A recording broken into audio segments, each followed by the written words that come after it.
I could have sworn he was here for that part.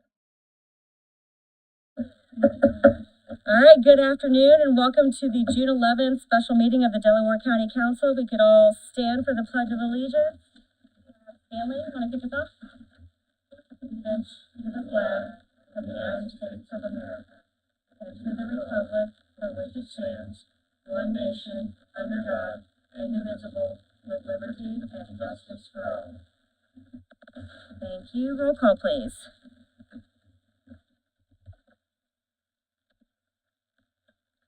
Mr. Webb. Mr. Flanagan. Mr. Mokel. Here. Mr. Hughes. Mr. Whitehead. Here. Cantz. Yes. Piper. Here. Mr. Freeman. Here. All right, we have a quorum. Reminder, questions from the public may be directed to County Council dist@co.delaware.in.us. Again, that's County Council dist@co.delaware.in.us. Was the agenda posted? I'll entertain a motion for the approval of the agenda. So moved. Second. All right, motion by Eugene, second by Jim. All in favor? I guess roll call. Excuse me. Ms. Flanagan. Mr. Hughes. Mr. Mokel. Yes. Mr. Webb. Mr. Whitehead. Yes. Mr. Cantz. Yes. Piper. Yes. All right, we'll move right into our salary study presentation. And would you like to introduce yourself for us?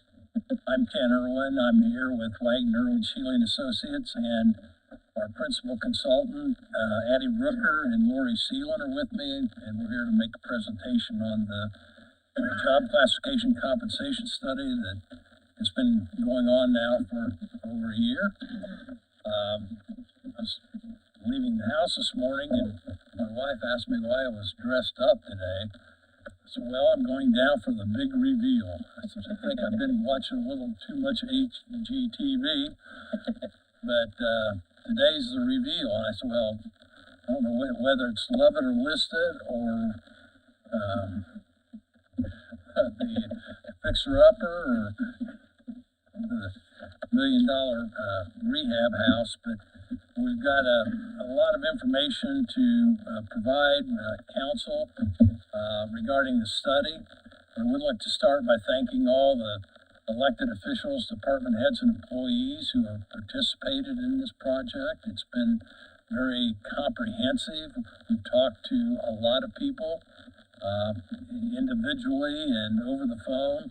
I think since the pandemic, this is the first project we've done where we've had much personal contact. You know, a lot of these studies have been done remotely for the last 3 or 4 years, so it's been good to reacquaint ourselves with some of these offices and what the people are doing and how they're serving the public and providing public service here in our county.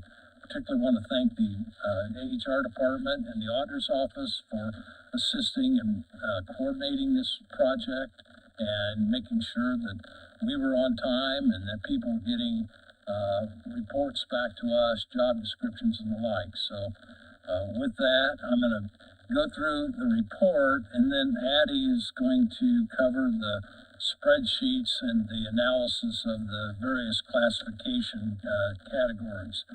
I'm going to summarize the report, and then if you do have questions, you might want to save them till the end. I think we may cover something during the course of this presentation that may trigger other questions. So the project, the intent of the study was to update all the job descriptions for all the full-time county positions and to conduct a Fair Labor Standards Act analysis of the positions regarding the exempt, excluded, non-exempt status of each job and how they're treated under the wage and hour laws for overtime. We'll get into that a little more extensively in this report.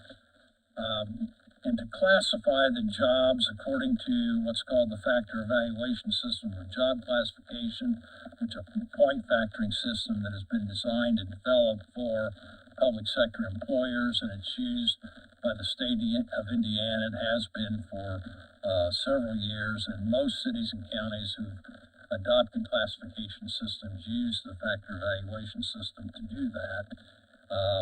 It's designed to compare like jobs with one another and to be able to take that to the external market to do these pay surveys and analysis. That's the foundation of the study, the job descriptions being the base document that is used for factoring purposes. And then finally, to provide counsel and today with comparative salary data for use in establishing new pay schedules and to address recruitment and retention challenges that you've been facing as a county. And it's worth repeating that we're looking at the job and not the person. Too often it's hard to think of this as Fred's job or this is Linda's job, and Linda needs to have more money because we're going to lose Linda if she doesn't get more money. We're trying to look at each position in terms of what are the duties and responsibilities and how are they comparable to other positions that are performing similar jobs within the county and to the external market. We're not looking at a person. We're looking at the job and what's it take to recruit people to come into those jobs. What are the job requirements? What are the working conditions? What are the responsibilities? So that's all a part of the factor evaluation system that we use to factor the positions. The project work included having a work plan. We reviewed the existing classifications, the existing salary ordinances, and it involved all offices, departments, and courts. The project began with a briefing meeting where we briefed all the elected official department heads on the study and the steps that we're going to be taking to follow through to make sure that we got the job descriptions updated and that we had a chance to sit down and meet with each one of them to get their input upon what's going on, their individual departments, what's their organizational structure, what problems have they had with certain jobs or retention within their departments. And so we conducted interviews with all the elected officials and department heads and sometimes follow up with those people within those offices to make sure that we had a good understanding of how their departments were structured and what the past practices have been, and to make sure that they were able to answer any or ask questions regarding the preparation of the job descriptions and how they were returned to them after we had prepared drafts. So we then prepared draft job descriptions for all the positions. So they were all updated and returned to those department heads for review and verification. So the job descriptions went through this process of some with a questionnaire, but some with past descriptions attached to the questionnaire and the old job descriptions, but we ended up with a new draft for each job. That was returned and reviewed and signed off on. So we have those descriptions for all the departments now to circulate and to use. Besides the job study and looking at salaries, those job descriptions have a lot of utility, particularly when it comes to recruitment, posting, looking at assignment of duties to new individuals for reorganizing or restructuring an office, performance reviews, and taking use of the job description when we're making accommodations under the Americans with Disabilities Act, or we're approving a Family and Medical Leave Act and we need a medical certification. That job description becomes a base document to use in that interactive process between the department head, HR, and the employees. So these job descriptions aren't just here to collect dust or to use just solely for looking at pay, but for department heads to use for a variety of purposes. And it's important that they be accurate and reliable as we look at establishing the classifications through the factor points, and well as we're matching those jobs to jobs that are used to collect data from the external market. once we've classified the jobs, we conducted an internal analysis comparing factor points of each position to the current pay rates that you have now. That's one piece of the analysis. The second piece being the collection of external pay survey data and looking at where Delaware County pay is in respect to the external market. On page 3 of the report, we talk about the responsibility of the council. We view this project, this study, as a council product, as a tool for council to use going forward to set classifications, to memorialize the job descriptions, and to adopt a system based upon classifications. So the new pay schedules can be developed by job category. It isn't one, and one of the complaints we heard is everybody gets treated the same no matter what. Well, I think the data will show that you can treat certain positions differently based upon what the data show. And there's going to be some jobs that we've had more difficulty in attracting and retaining employees than we have in some of the other jobs. And it doesn't have anything to do with, again, the employee. It's the job, not the person. But we do have some retention issues with some of our positions that we're going to we think you need to take a close look at when you set pay. The other being in being able to retain professionals, and oftentimes we need to look at a wider orbit in terms of the marketplace in order to attract and retain people that are working in professional jobs. The council's job, in terms of the duties and powers, talking about the fixing of numbers of employees, describing and classifying positions and services, adopting schedules of compensation, and hiring and contracting with persons to assist in the development of those schedules. That's what you've basically done through retaining our firm to assist the council in providing that kind of information. And this information can be used as part of an overall method for developing a new pay plan. On page 4 or 5 is a description of the factor evaluation system itself, how it's installed, the job descriptions and their sections is related to what pieces of the job get factored and assigned points. All job descriptions begin with a set of duties, followed by job requirements, skills, knowledge, difficulty of work, responsibility, personal work relationships, physical effort, and work environment, all of which are assigned point values based upon the job category in which the job is classified. I've already talked about the uses of the descriptions, and on page 5 is a listing of the different job categories that are part of the system. The first being COMET, computer office machine operation technician jobs. These are support positions, usually requiring a high school diploma or equivalent. Oftentimes there are jobs that are in administrative positions. Many of the deputies, office managers, jobs that are in working in an office environment are part of that group, and we have some sample job titles that are in the COMET group: administrative assistants, the HR assistant, registrars, bookkeepers, court reporters are part of what's called the COMET group. The labor, trades, and crafts group, this is basically a set of jobs that are concentrated in the highway department, including truck drivers and heavy equipment operators, mechanics, foremen. Those jobs are in LTC. Then we have the protective occupations law enforcement. We have civilian law enforcement, and we also have had some subgroups designated here for merit.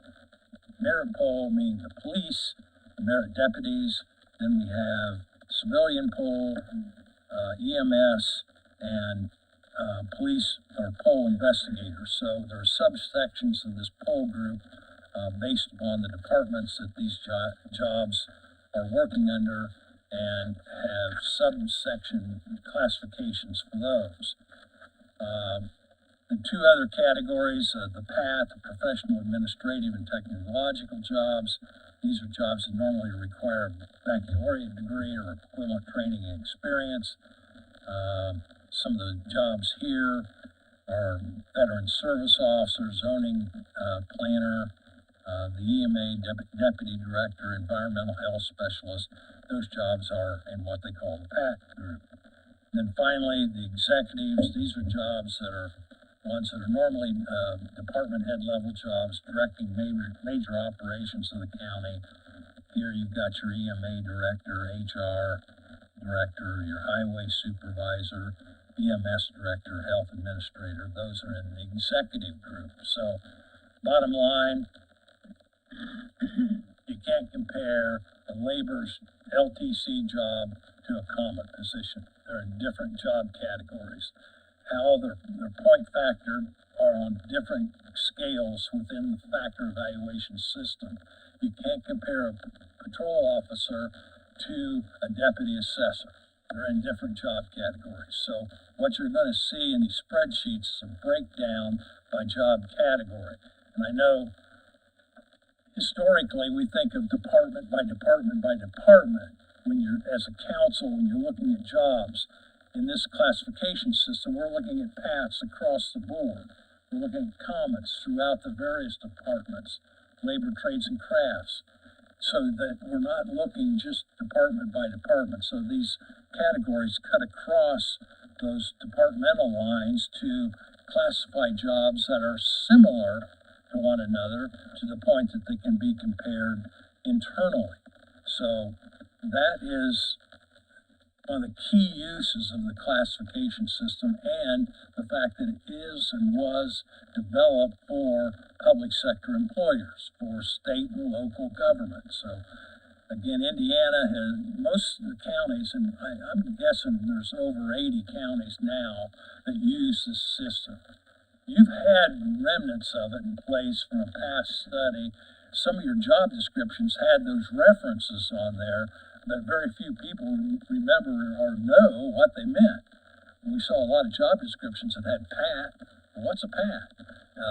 There was no relationship to the past points that made that job a PAT, or why it was even classified in that group. So now you have your jobs factored by job category. So going forward, to move a position into a higher level, it really needs to be refactored.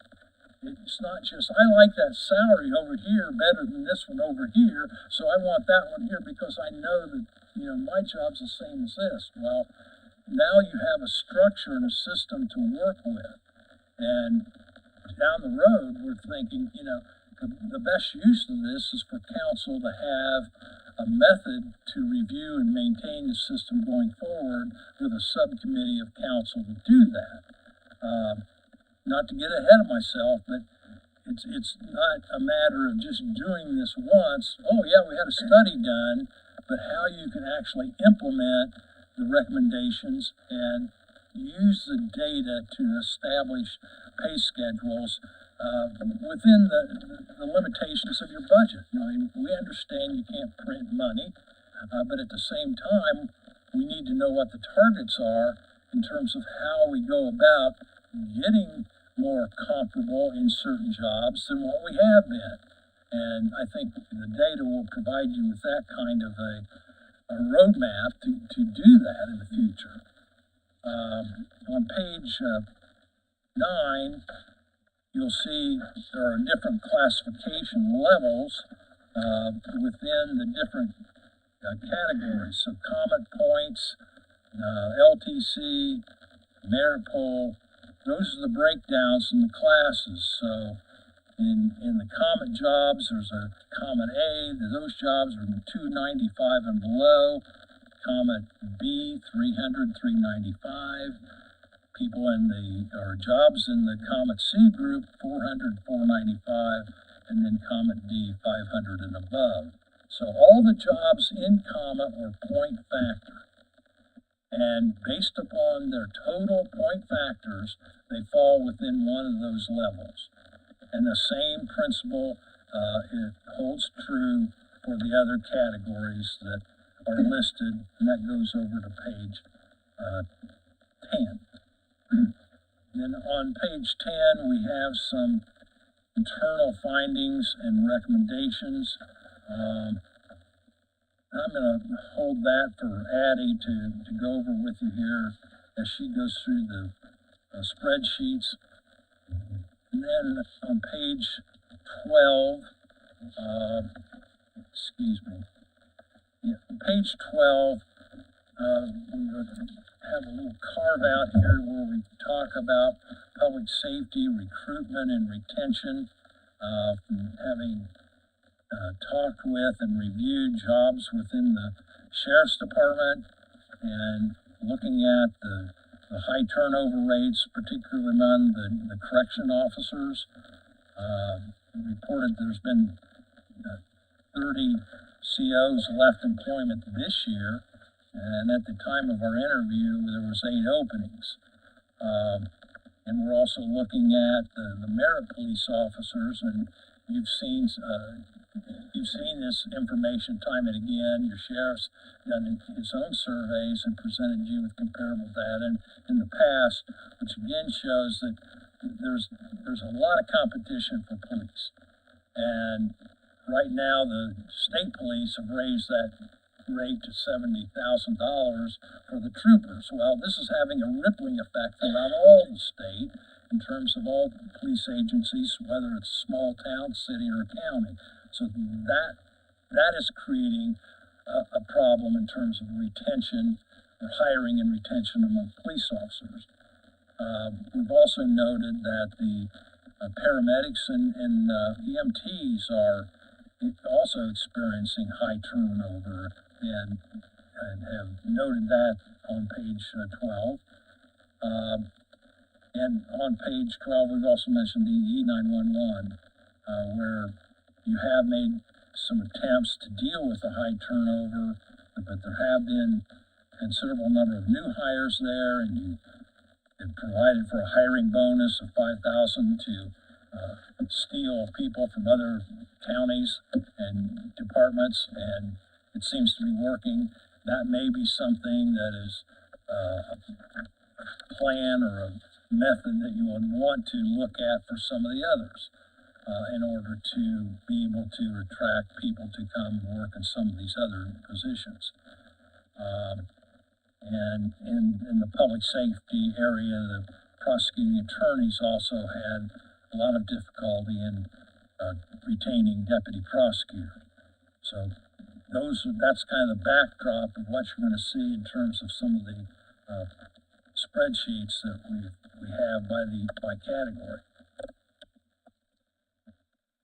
On page 13, we talk about the review of the Fair Labor Standards Act. And this has a number of moving parts.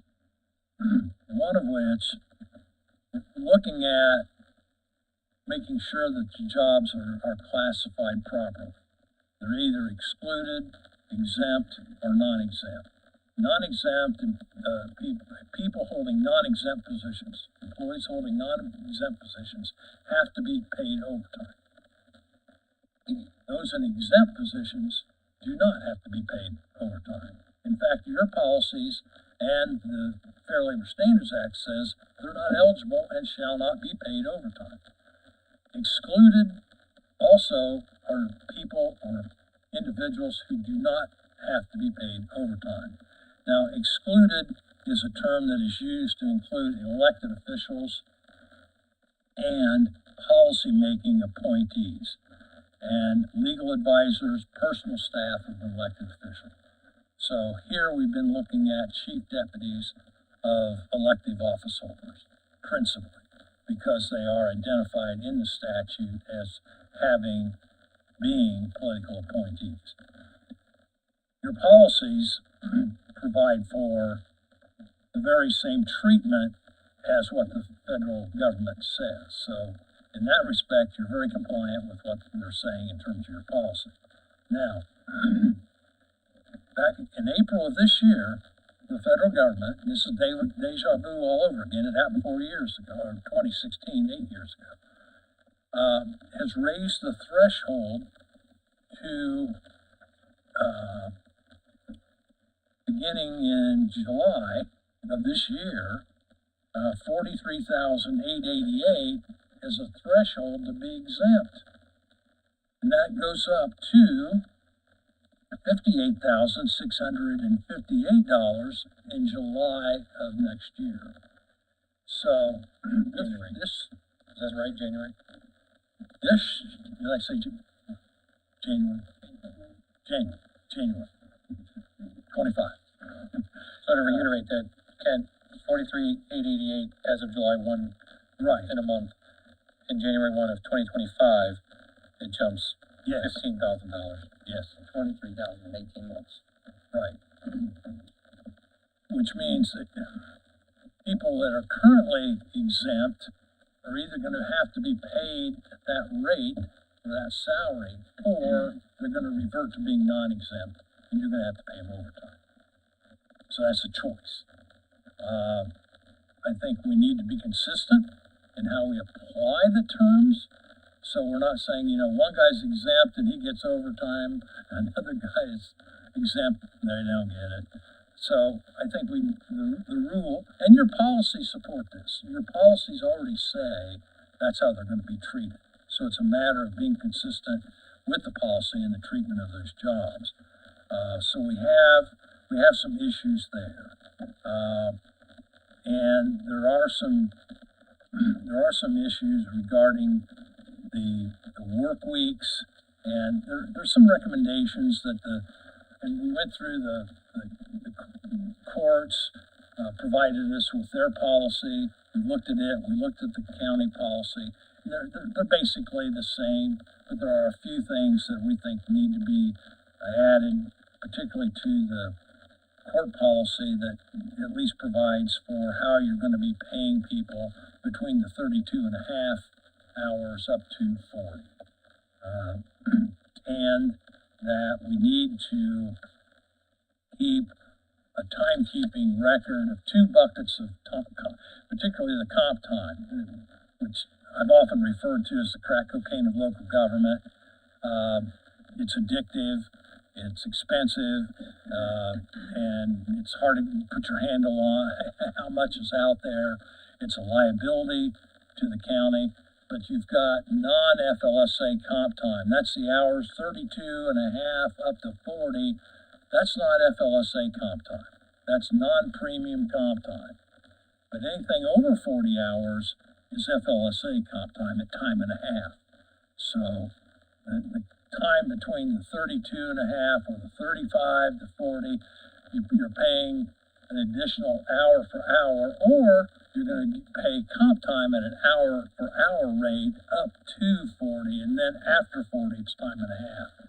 But this is something we've talked to some of the council members about, that I think we really need to get our arms around that one and figure out how much comp time's out there and how much liability is there and who's got it and how much would it cost if we have to pay it off. Because if somebody leaves, we have to pay it off.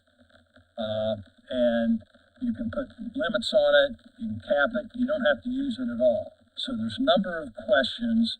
As I said, there's a lot of interplay here with this and setting some new pay schedules. There are some positions that we think should be looked at for reclassification, particularly amongst these chief deputies where they're currently exempt. Got one that's not exempt, we can talk about that. But these jobs meet the qualifications for being, quote, excluded under the FLSA. And I think that's more of an appropriate classification than exempt, because of the nature of the position is serving at the pleasure of the elected official. And being treated accordingly, and you set the pay accordingly. But, and we've got a couple of them in here that are non-exempt that we need to be looking at a salary to accommodate what needs to be paid to that person holding that job, as opposed to being non-exempt and accumulating overtime that is not eligible under your current policy. So if you're going to have them non-exempt, the other choice would be to make all exempts non-exempt. Or you're going to have to make the ones that are currently non-exempt exempt, and treat them according to what your policy says. So there's not really much wiggle room in terms of how you treat these people, but you need to be consistent to avoid any claims of discrimination from treating one person differently who's classified in the same way. And as we recall from our very first meetings, we talked about, and we're very attuned to, we said, we're not going to make any recommendations to cut anybody's pay. And we're not. We didn't. And you're not going to see that. But if you have some people who have been allowed to get overtime, that's not reflective in some of these jobs if they're exempt and receiving overtime. So I think it's more equitable to look at paying a salary that is comparable to the external market for an executive than it is to allow the payment of overtime or comp time, which is currently not congruent with the policies that you have in place.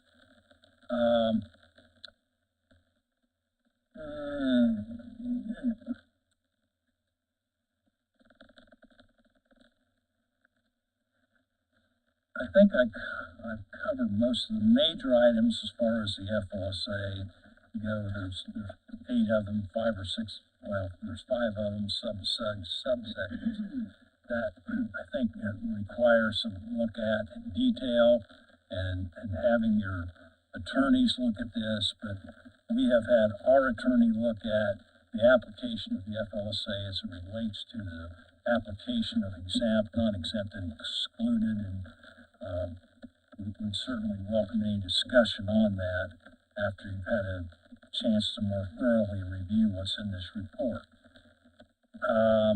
And lastly, the external analysis is the listing of the sources where we have collected external market data, and it's heavily weighted with public sector data. We've got all the surrounding counties, all the cities, and comparable sized counties included in this data. And I'd like to point out that can I take my survey and find somebody who's making more money than I am in a certain job in Delaware County? Yep. Can I find one that's making less money than Delaware County? Yes. What we have done is collected all the data, the high ones, the low ones, and we work with the middle 80% of the data. So we're not looking at the high outliers or the low outliers. We're working with this middle 80% to derive our range for a low, a midpoint, and a high salary. Addie will talk about this a little bit more in detail. But that's the methodology behind the external market. Is somebody in Hamilton County making more money than Delaware? Yeah, most all of them. But what's their financial situation? What do they have in the way of budgets that allow that much differently than what you would have in, say, Blackford County? So it's all relative.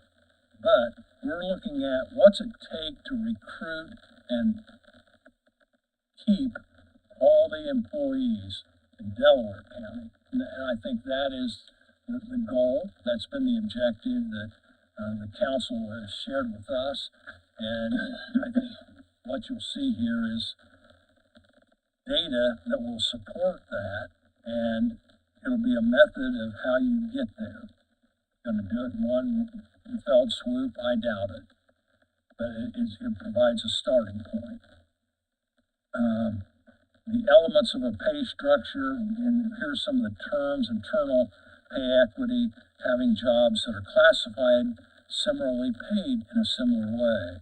Same thing for external pay. And we define longevity, technical pay, performance pay. All these pays are kind of like add-on pays.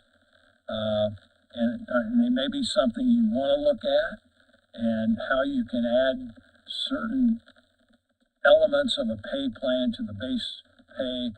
That's all up for discussion. There's a lot going on there, from some of these jobs in other places seeing pay for police to relocate to an area and paying them more money. Cost of living adjustments, new hire bonuses. We've got one county or city, I think it was Bloomington's, paying housing costs for police officers to move to Monroe County, and to either have money to help with their down payment or to pay rent. So there's a lot of moving parts to this as you put together a pay structure. But I think that the basic pay structure is one that you can look at now with these spreadsheets and come away with. I'm sure you'll have a lot of questions, but at least it'll provide you with that foundation for establishing your new pay schedules as you move through your budget process.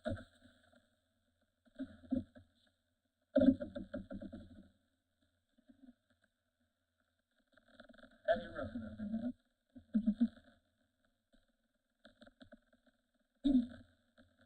Good afternoon. Alright, so I think I have the information that most of you have been waiting very patiently for.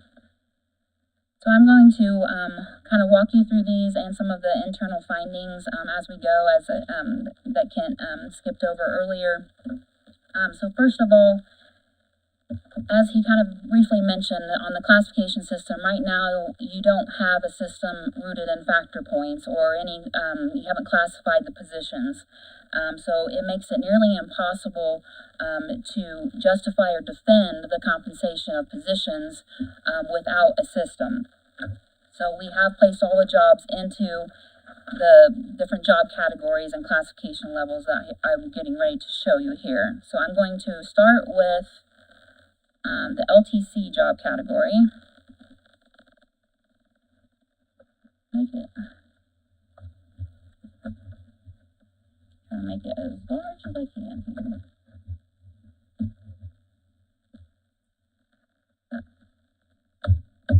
Okay. I know it's kind of hard to see. I apologize. Maybe you can just zoom in as you go after you tell everybody what we're looking at. Okay. So I'll show you first how this is set up, and most of the spreadsheets are set up in this manner. So going across the top, we have the department position, the recommended FLSA status, the job classification, the 2024 salary and hourly rate, the annual hours worked by each position, and then we've done the next two columns would be the internal analysis, and then we've done an external analysis would be the next 6 columns, and then a cost analysis. So I'll walk you through here. So for the LTCs, we have 6 classification levels and a total of 53 LTC positions.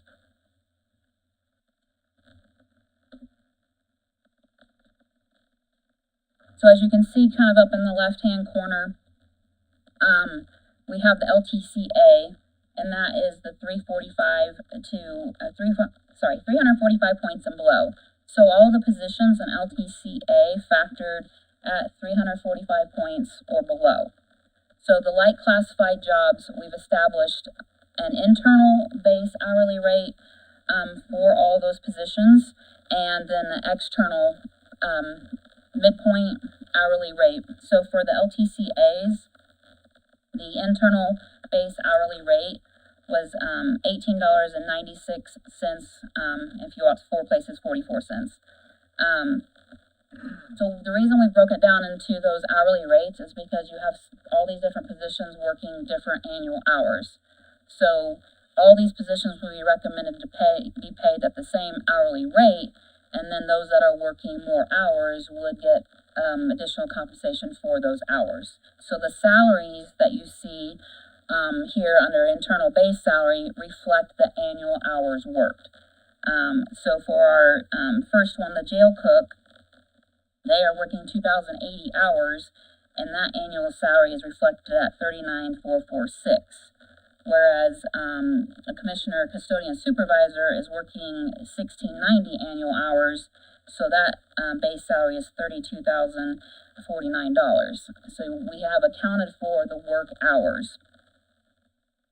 Eddie, real quick, Yes.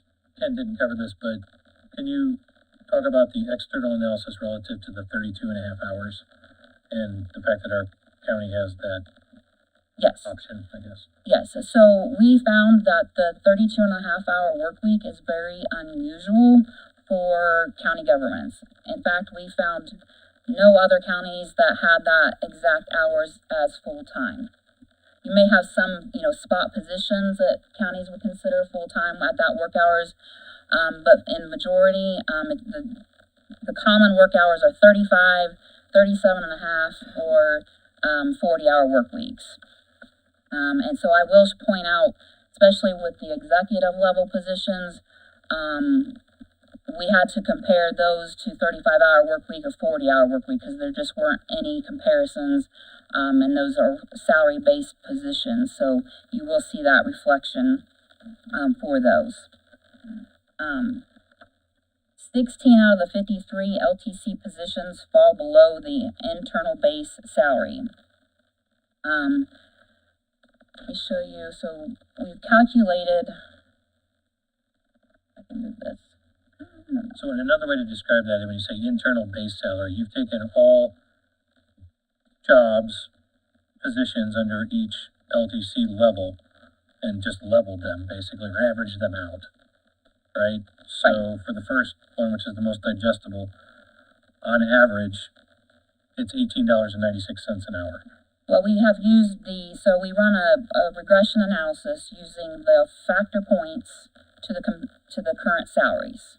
And then we establish an internal pay line to align those jobs. So that's what's reflected in those pay rates.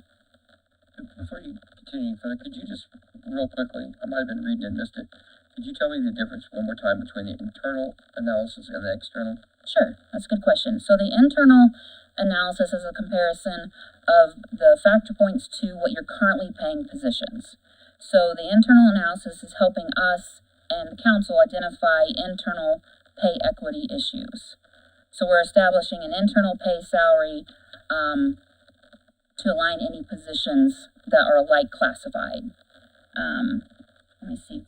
So for instance, the cooks in the jail, we established that hourly rate, and those 3 positions fell below that internal base. Is what we are saying. That rate is what would establish internal pay equity for those jobs.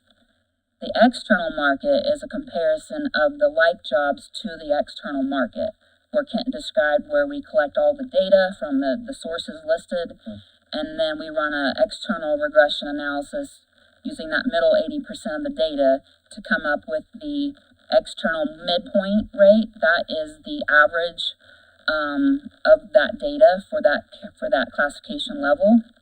And then the external low salary is set at 10% below the external midpoint. And then the external high is set at 15% above the external midpoint to establish a equitable pay range for the external market.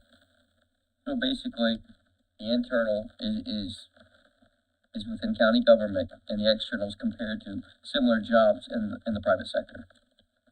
Mostly public. There is some private sector incorporated. Oh, okay. Yeah, so compared to other county, I got you now. Just your county. Thank you for including that. So 10% below is the low, and 15% above is the high, correct? Correct. The midpoint. Yes. And so then what we have shown in the cost analysis in the far to right corner, or columns, is the cost to move each position to the internal base salary, and then the cost to move each position to the external midpoint, just to give a couple options of what that would look like. Go ahead and zoom into that top LTCA on the, just so people can see to the right, to the cost analysis. I can move this over here.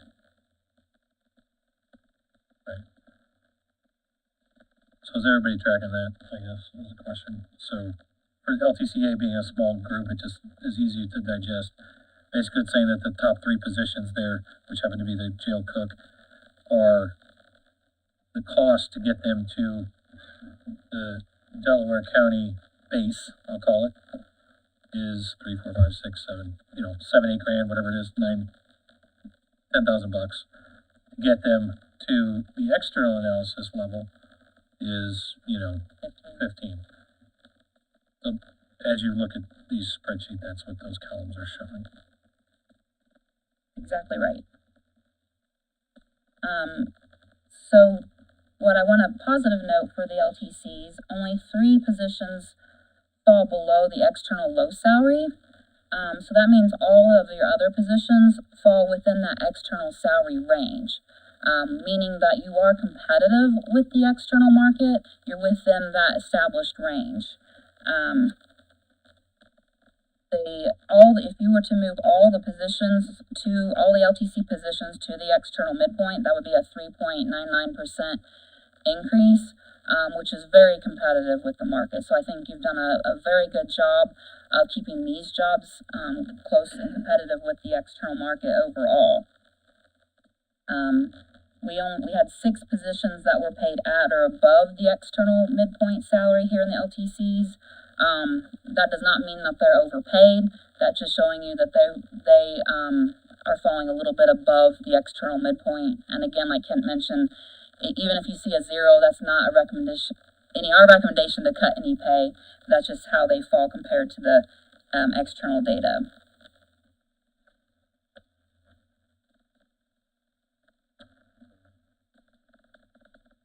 Yeah, and internally, it's less than a 1% increase to move all the positions. Scroll down to the bottom of the cost analysis, just so people can see it. Is one of the reasons why somebody might be on the cost to the internal base, like a new hire? Is that be figured in or not? It could be.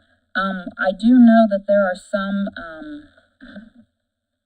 positions that still have that. There was the longevity that was grandfathered, and so there's still some longevity that's embedded in some of these salaries. So a new hire wouldn't have that. So if you see them compared to some similar jobs, that may be why there's a difference in pay. But that could be one of the reasons. Can I ask you one real quickly? In the comparison to the other counties, is this all counties, or is this counties with similar population size, similar median household income? Here, I'll just read the list. Yeah, it's listed on the report here. Blackford, Clark, Grant, Henry, Jay, Madison, Monroe, Randolph, Rush, Tippecanoe, Vigo, and then all these cities of Anderson, Bloomington, Marion, Muncie, Newcastle, Richmond, Terre Haute, West Lafayette, Wayne County, I guess, was on here also. And then there's some Page looks like 18 and 19. Oh, I see them right here. Okay, data thank you. sources, associated AIC, municipalities, Bureau of Labor Statistics, a bunch of other Indiana Workforce Development, other databases that they probably have pulled some of this too. So. But a majority of those seem to be fairly in line from. Thank you, Matt.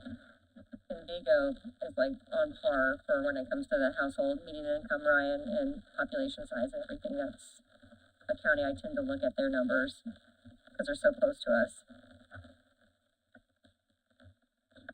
And I'd like to go back just for a second if I could. Just for example, the cook on the top 3 lines,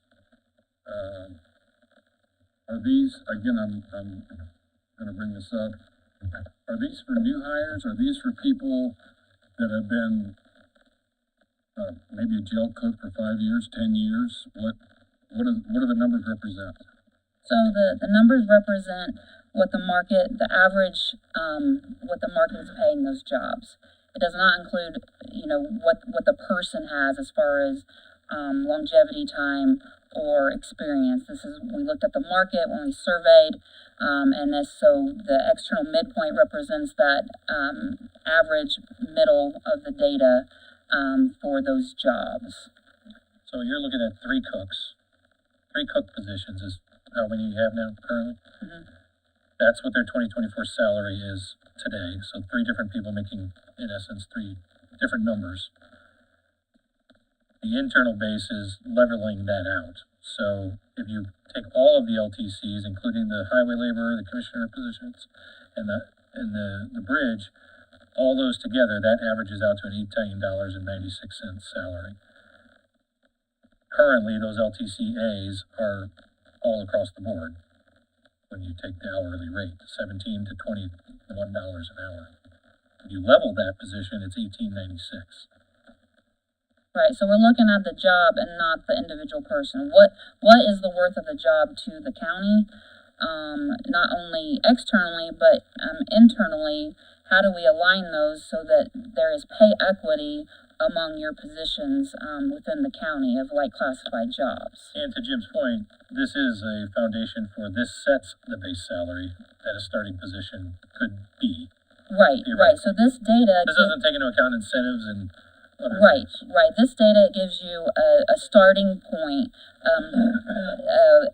a guide to use this data and to set up whatever kind of pay system you would like to set up going forward.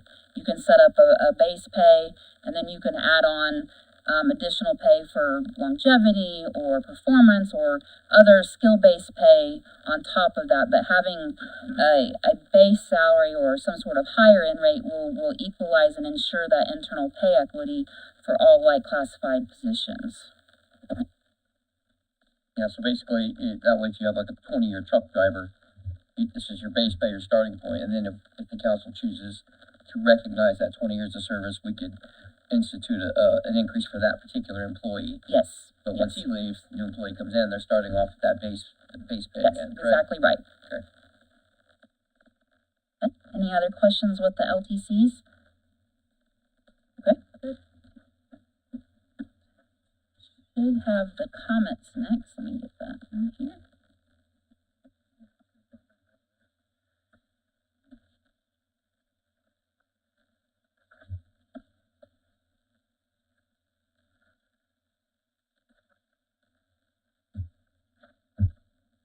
I'll zoom in a little bit here so you can kind of see the.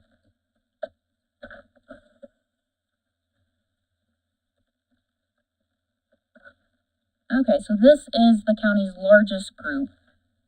We have 4 comment classification levels and a total of 119 comment positions. So as Kent mentioned, these are your support positions in all of the county departments. We have, again, adjusted the salaries for the annual work hours because the hours do vary, again, like the LTCs. And here, this job category, I think, I want to recognize some of the pay discrepancies, and this is where the internal base salaries, I think, will come into play to correct some of these pay discrepancies. So in comment A, for positions that are working annual hours of 1690, the annual salaries range from 30,000 to 41,728. So that is a very large difference in pay for positions that are working the same hours and similar skilled positions. In comment B, for positions working annual hours of 1690, the pay ranges from 28,908 to 37,207. And then in comment D, for again positions working 1690 annual hours, the salary ranges from 37,000 to 45,441. So again, we have a large pay discrepancy internally of how these positions are being paid. So we've established internal base hourly rates for each of the levels. So level comment A are positions that factored at 295 points and below. Establish an internal base hourly rate of $20.70. And then not too far. Yeah, I mean, when you first presented this to a few of us, or to the finance group, I didn't really look at the hourly rate, but in reality, that's the rate we should be reviewing, not so much the salaries. Exactly. The hourly rate is what equalizes and establishes that internal pay equity. Regardless of whether you use the internal base or the external low hourly rate, that is the key to establishing equity within the light classified jobs. And then the salary reflects the annual hours worked. So in positions that are working 1690, that their salary is reflected at those hours. You have several positions in comment that are working 2080 hours, so you're going to see higher salaries for those positions.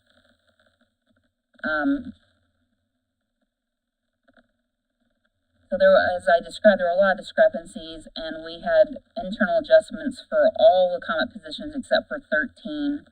It came out to be a 4.97 increase to move all the comment positions to the internal base. 45 out of the 119 comment positions are compensated below the external low salary. And then all of the comment positions except for 6 fell below the external midpoint salary.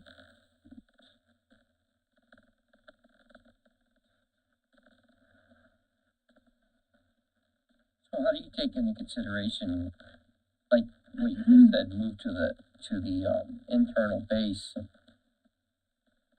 Does that consider the positions that the internal base is less than what they're currently making? Because earlier we said that no one's recommending to make less money. So is that factored in? Right, so anyone that would be already paid at or above the internal base would not come in for a pay adjustment. If the council decided we're gonna move all comments to at least the internal base hourly rate, then anyone that's already at or above would just stay frozen at where they're currently being paid, unless you decide to provide additional pay for those that are above, but then you're continuing that in pay equity issue. No, I understand that. What I'm getting at is you said it was a 4% increase to move everyone to the internal base, but if we left those employees who are already making currently more than what the internal base says, that pay would actually be more than 4%, or have you calculated that already? So the 4.97 is a percent increase over your current salaries. So taking what that cost would be over your current salaries for all of the positions. It's easy to identify, Ryan. If you look at the second to last column, if there's a 0, they're at or above the internal base leveling hourly rate. So in the comment A, Community Corrections Administrative Assistant Planning Commission, they're making at or more than what the need is to increase other people. So when you get to the total, that 4.9 is only people that need an increase, not anybody who's already making more. So it is factored in. That Yes. It's already baked in the cake, if you will. Yes, All right, yes. That's what I was getting at. Thank you. Thanks, Matt. Tell me again, the external analysis, is that based on a 40-hour work week? Depends. Some of them, if you look, then there's a column for annual work hours. I see that. Okay. So then you multiply those hours by, And that follows through all the way across? Yes. That's 1690? yes. Okay, thank you. There's a couple of things that I wanted to point out also. So there are a couple of proposed positions, and they are marked with an asterisk. I think one is the community health worker here in the comment D. The vital records administrative assistant. Positions. All the ones that are blank or that are gray Yeah, the boxes, show with the gray. they're all and part then- of public health that, Yes. because And of then their, there is an EMS their office manager. So that position, That position is a little unique.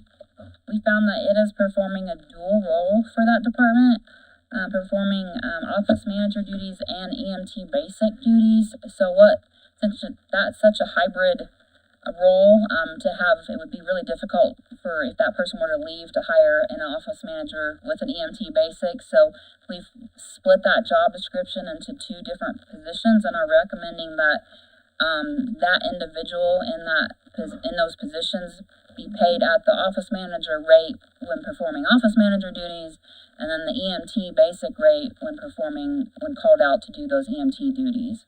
So we keep those kind of separate, but they're performing that dual function.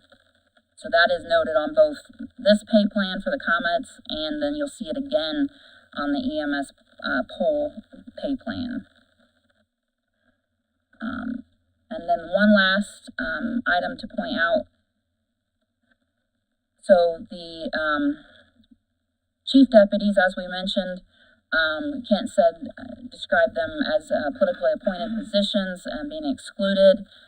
There's one office that is to be determined by the council of how it's going to be treated, and that is the assessor chief deputy. It was reported during the interviews and the job description process that it's currently being treated as non-exempt and non-politically appointed. In statute, it's not necessarily a constitutional office. Most counties will generally treat that the same as other chief deputies. So it's a council decision of how that's going to be treated, but we've listed it here in comment. If it's classified as a comment, this is where it would fall in the pay adjustments that are recommended. And then we've also shown it with the other chief deputy positions, and I will point that out again when we get there. So overall, the comment positions lag the external market by 10.08% overall. Can you throw that up there?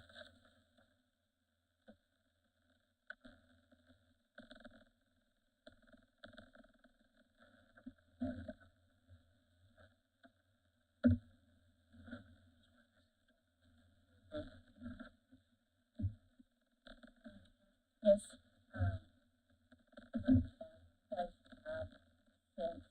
Changed. Assessor, office manager, title changed. Changed. So I think that started, I think their study started before that was changed. Okay. Say that again. So it's in here as assessor chief deputy. And that is what it is now. I think they had a comment on it, so I was just like, did. no, it should be. Oh, I see. It used to be like a comment D position, potentially, what you're saying. Okay. Or it would have been a comment C, actually, probably. Okay. So, I mean, to me, that means it should fall in line with the rest of everybody else. Any other questions on the comment group? It's good. Yep, we're good. All right, so the next group will be Pat.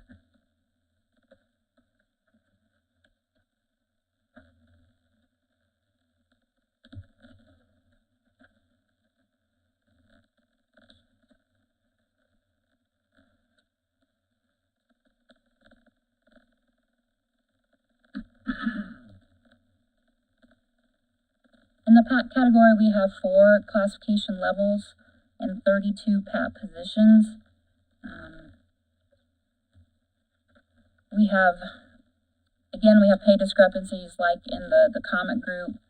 With the PAT A, positions working 1690 annual hours, salaries range from $35,925 to $50,881. And PAT B, working the 1690 hours, positions range from $38,206 to $47,670. PAT C, we had positions ranging from $40,395 to $55,649. And then in PAT D, positions ranged from $43,802 to $49,913. So again, we established those internal base salaries to help correct those internal pay inequities. 24 of the 32 PAT positions came in for an internal pay adjustment. So to move all of the PAT positions to the internal base hourly rate came out to be a 6.38% increase.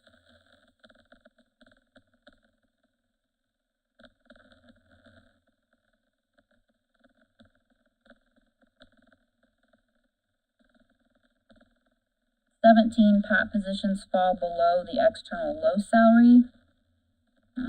3 positions are paid at or above the external midpoint salary. Overall, the PAT job category lags the external market by 12.7%. There are 2 proposed positions on this group in the PAT B. These are for the two health educator positions.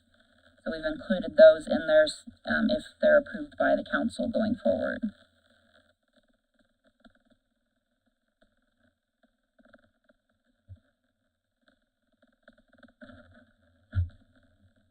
Any questions here with the PATs?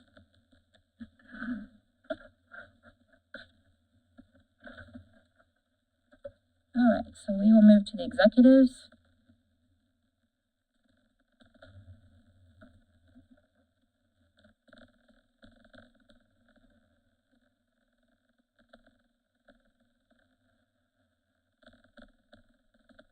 One should be a little easier to read.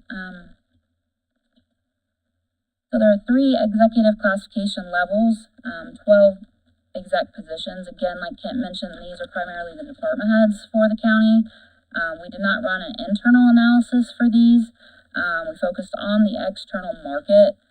These are positions that are overseeing department operations. They're department head level positions. So when you recruit and hire these individuals, you're expecting them to come in and hit the ground running, knowing what they're going to be doing. So less learning curve than what you would see in the Comet or the LTC positions.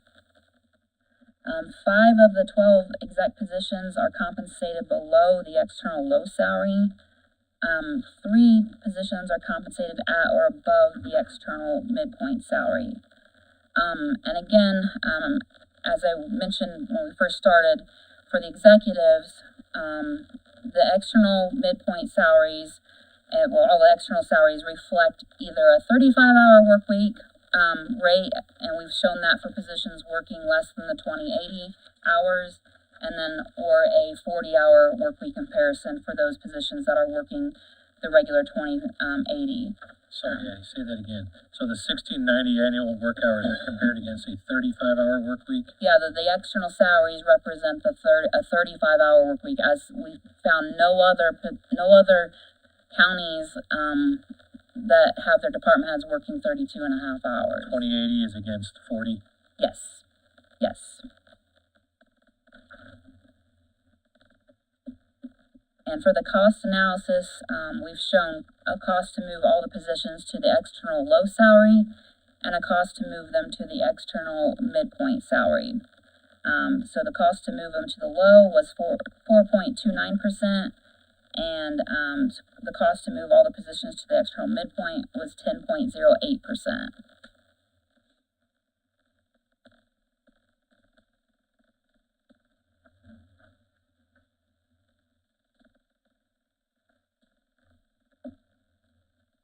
Any questions there with the executives?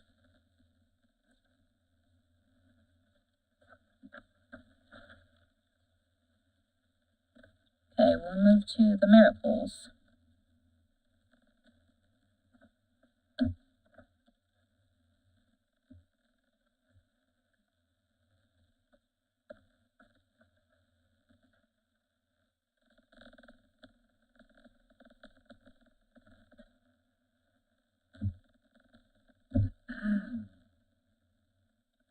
Okay, so we have 5 merit pool classification levels and 39 merit pool positions. The positions we found are internally aligned by rank, so each rank has the same established base pay. So we focused here on the external analysis. What we did find internally, though, were minimal rank differentials between a couple of the ranks. So sergeant to lieutenant was only a 3.92% rank differential, and then the ranks of lieutenant to captain was a 3.77% rank differential. So the external market rank differentials reflect minimum rank differentials of 5 to 6%. So that's more consistent with the external market. All the merit positions, as far as their base salaries, fell below the external low salary.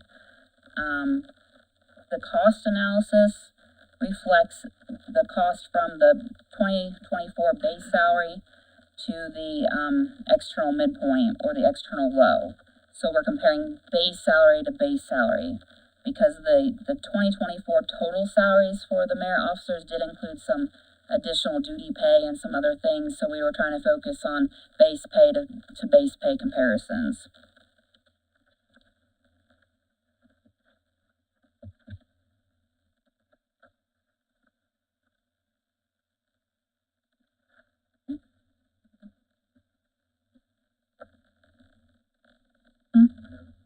Yeah, merit police positions.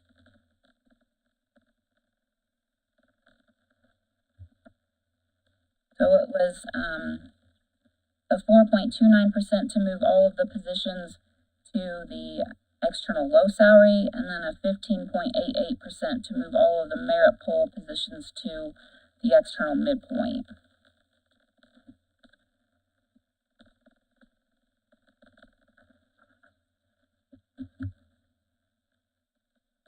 Any questions on the merit pool?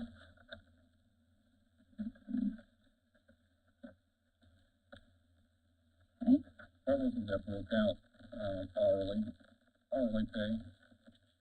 I'm sorry, what was that? Why wasn't, the poll position broke out into a hourly pay? In the external analysis it is, it's just not on their current pay. Right, we provided those with the external data.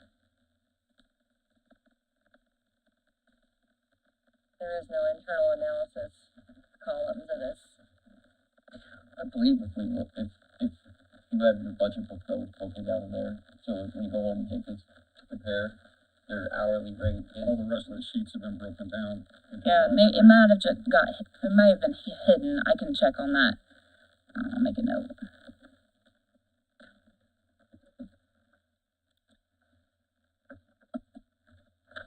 Yeah, I see what you're saying, Jim. It goes on to the next one on the correctional officer. It is included. Must just got left out on that one. Yeah, it may have been. It may be in there. It may just be hidden. There's like a little thin sliver of white in between there, which leads me to believe you're probably right. They're just hidden columns. Right, what are you saying about the budget book? There's no hourly rate in the budget book. No? There's no hourly rate in the budget book. Maybe that's just my notes. Probably. I was thinking we broke them down in hourly rates. Okay, so this next one is civilian pool, and there are a lot of them. 110 civilian pool positions. This is your second largest job category, so I will try to make it a little larger so you can see some of it. So this includes positions like your security bailiffs, your correction officers, your communication technicians, and the 911 supervisors. So those are all listed here in this civilian pool. We have 6 classification levels. Overall, they're fairly aligned internally. Minimal internal pay adjustments, 1.7%. So pretty well aligned. One of the things I wanted to point out,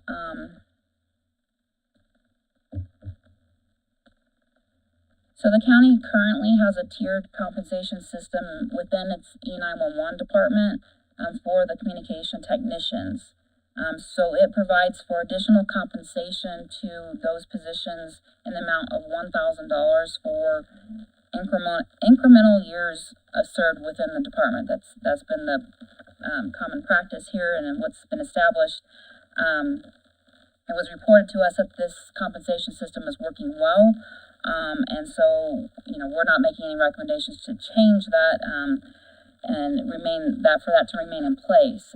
So we have, for the positions that are currently receiving that additional compensation, we've reflected that not only in the internal base salaries, but also the externals, providing for that additional $1,000 increment above what we would call the base for those levels, and that is primarily within. Sorry, find the right one here. Primarily within civilian Pole C category, and those are the ones that are receiving additional compensation are marked with an asterisk. And I can scroll down so you can see that. So in a little ways, that skews the number. Right, Eddie? Skew the I mean, numbers. it kind of skews the internal base leveling when, in this case, we're taking. Well, I mean, we looked at the base. I mean, those are added to what we established as the base for that category. So, like civilian Pole C, just the base for those positions would be $21.05. And then the ones that are receiving the internal longevity or compensation, we added that to that base, established base, if that makes sense. I'll be honest, I'm kind of surprised that the cost to the internal base midpoint, the difference is so little. Just because when we did the sheriff's deputies increases 2 years ago, the correctional officers was not really increased that much, and then last year we only gave them $750. So I'm surprised that they're only $500 off of what your internal base is, cost of the internal base. Right. So that means that they're internally aligned. Yeah, that's surprising. Which is good. You have internal pay equity there.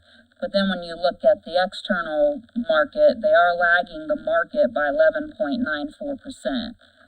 So there are some adjustments for those positions compared to the external market. That part makes sense. Yeah, 23 positions are paid at or above the external midpoint. 82 of the 110 positions are compensated below the external low salary. So we still have 82 that aren't even up to the external salary range. Let's say that one more time, Andy, sorry. The 82 of the 110 civilian pole positions are compensated below the external low salary.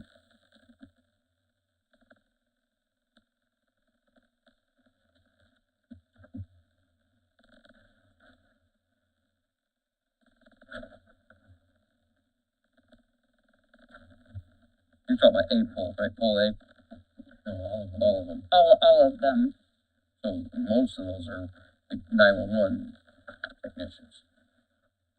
So I think, So they're all the corrections officers. And very few. I mean, yeah, the correction officers are coming in for, they're below the external midpoint by 6,190 for the most part. Like the jail corporals are, $5,092 below the external midpoint. The communication technicians, $7,300 below the external midpoint.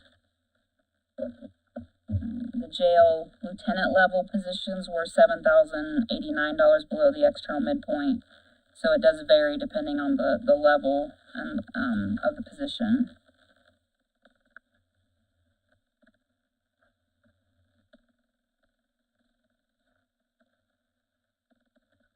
But again, this is your second largest group of employees, so we would expect that cost to be a little bit higher for the number of employees. Any questions with this? Real quick. Okay, sorry. Not the best at multitasking. We should have ran it earlier, probably. There you go.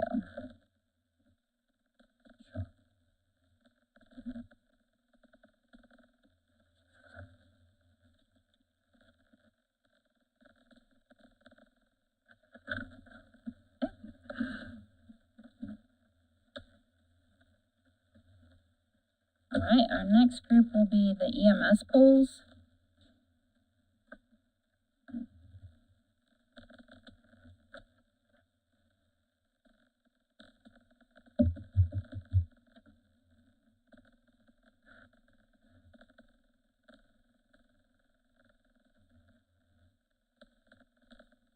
Alright, so this group, we pulled them out as a separate group as far as a poll group, primarily because of, they're working the 24-hour shifts, and their annual hours, come out to be, 2912. So it's a big difference than what the other civilian polls or merit polls, are working. So we wanted to establish a, pay plan that was specific to these positions and comparable to other EMS positions. So we've established 5 classification levels. There's 33 EMS poll positions.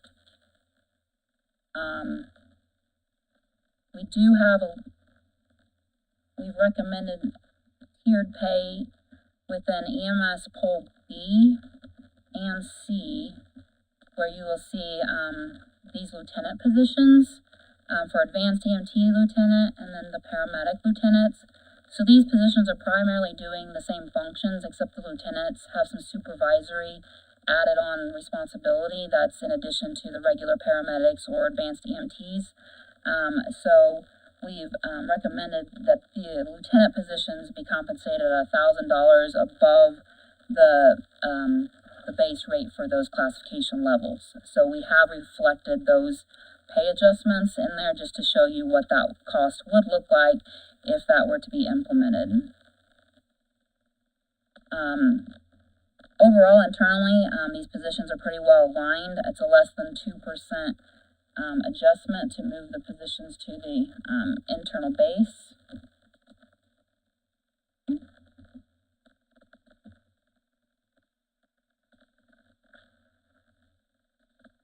14 of the 32 positions are paid below the external low salary. This primarily falls within the EMT positions and then your EMS deputy director, that were coming in for adjustments there. Overall, the poll positions lag the market the external market by 11.2%.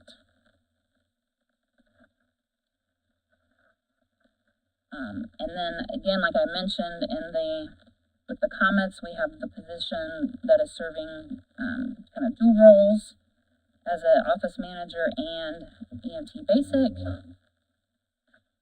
So we have indicated that here in the EMS poll A group with the asterisk there.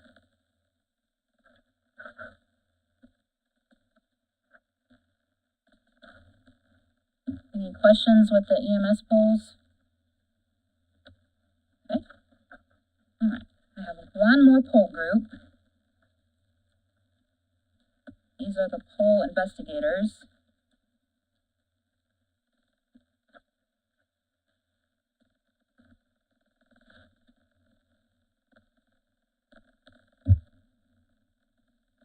These positions primarily fall within the prosecutor, public defender, and then the coroner's office here. So here we have 2 poll investigator classification levels and 12 poll investigator positions. We have the poll A investigators. They are compensated below the external low salary. The poll B, all of the poll B investigators are compensated below the external midpoint, but they're still paid within the external salary range. So their salaries are more competitive at that level. It would be a 6.21% adjustment to move all the positions to the internal base. And then a 12.05% increase to move these investigator positions to the external market.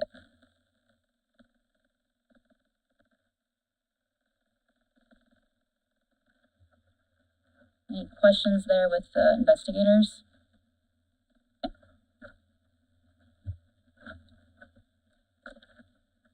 All right, we will move to the elected officials.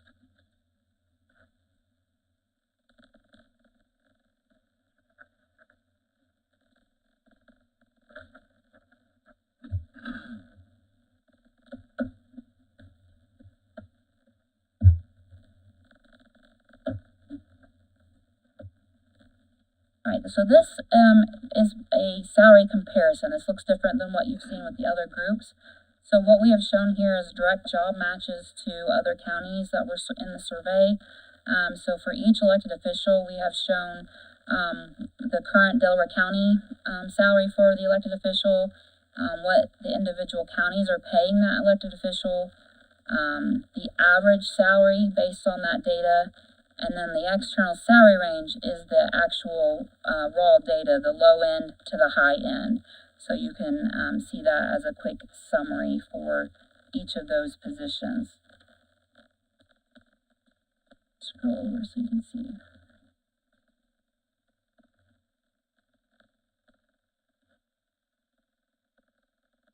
So this just provides you what other counties are paying the elected officials.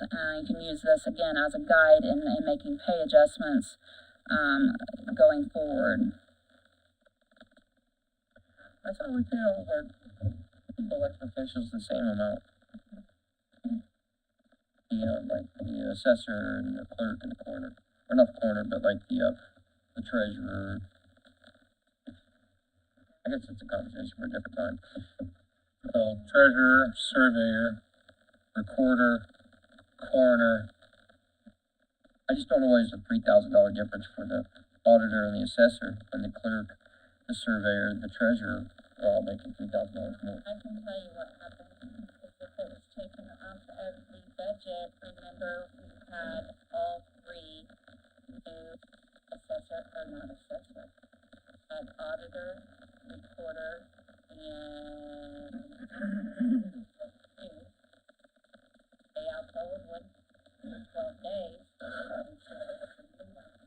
Days pay less, we had to take the two lines, add them together, come back to the 56, 136. So technically they are supposed to be. Okay, that's what I thought. So they are all the same, Why right? the assessor reflect that, we didn't have a new assessor, so I don't know how that came into play. Perfect $3,000 too. Yeah, so the corners.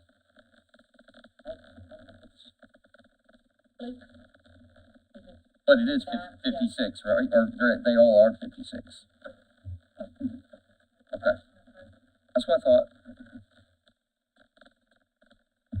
Sorry, to go off track a little bit. That's okay. Any other questions there with elected officials?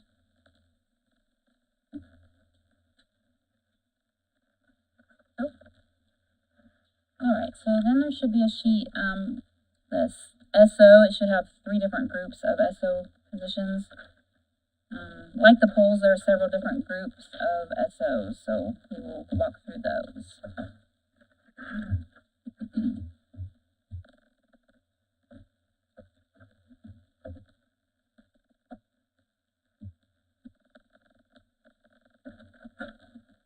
So this first group of SOs are the chief deputies, and these are for the elected official chief deputies, except for the sheriff. We'll get to that chief deputy here in a second. So the top part, we have those positions as excluded. We have the current salary, and then we've done something a little different with these. We've shown an internal pay option. So we've set the salaries at 85% of the elected officials' 2024 salary. This put the positions above what would be the in the comic group positions that they would be supervising, and then so that would be an internal pay adjustment option. And then we provided 2 external pay options. So option 1 was a direct job match to the external midpoint of other counties and their chief deputies. And we've shown the cost to move those positions to that for the option 1.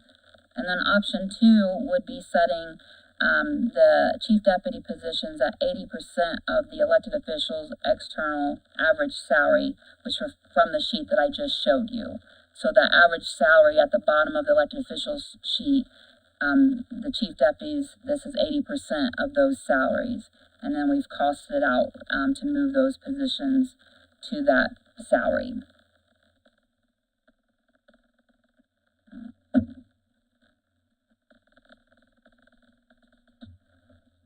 The next group of special occupations. These are other positions, that for, different reasons didn't fit well into the classification systems.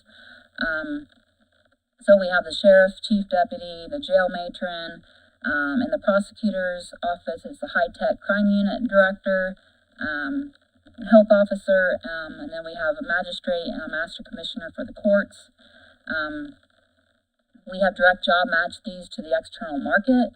So we've shown an external midpoint and then established an external low and an external high, based on, again, 10% below and 15% above the midpoint. And then showed the cost to move those positions to the external low salary and the external midpoint salary. So they're pretty competitive. Only a 2.4.2% adjustment to move those positions to the external low salary. And then at the very bottom here are the last group on this page. These are the deputy coroners. Normally they could be civilian poll positions, but these are part-time positions and they're paid by case or per run. So we've shown what the external market is paying for those that pay a similar fashion, how the county compares. So in the external market, the range is $80 to $250 per case, depending on the type of case it is. So we've shown that. Any questions there with this group? I have a question. Yes. Relative to the coroner, this takes into account deputy coroners. There's obviously a discrepancy with the actual salary of the coroner. Are in other cases in other counties that the coroner's being paid these case rates on top of that salary? For the elected coroner? Yeah. I don't think so. No? I don't think they can get that. Okay. I know there's additional compensation if they're a medical, medical doctor, that they, in the statutes, allows for additional compensation in that manner. Yeah. Coroner just gets paid what he gets paid.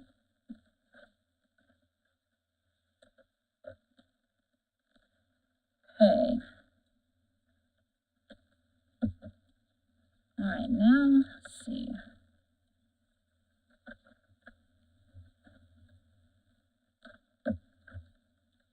Now let's go to public defender.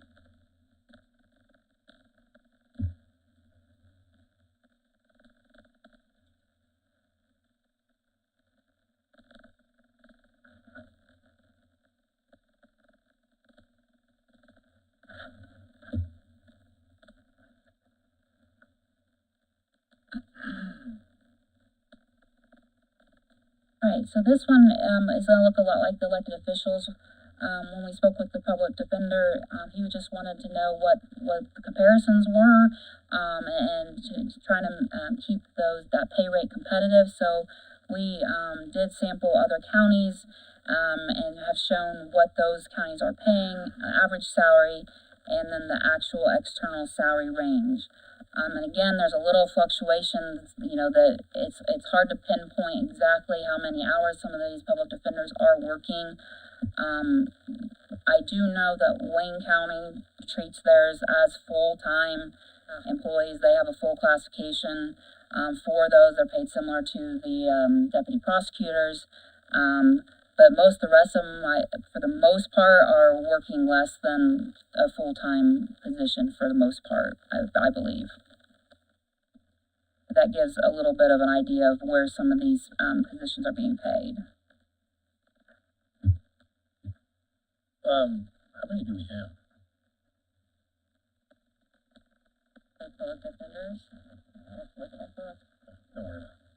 it. How many public defenders do we have? Sorry, I didn't bring that number. I don't know off the top of my head. I'll look it up. Okay. That's How fine. many? 15, Maybe 20. 20. Okay. Sure.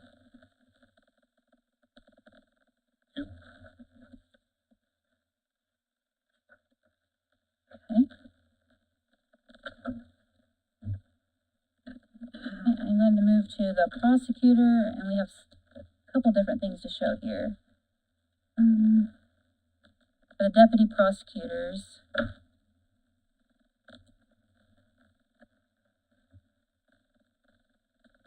we have developed a proposed pay schedule for these positions.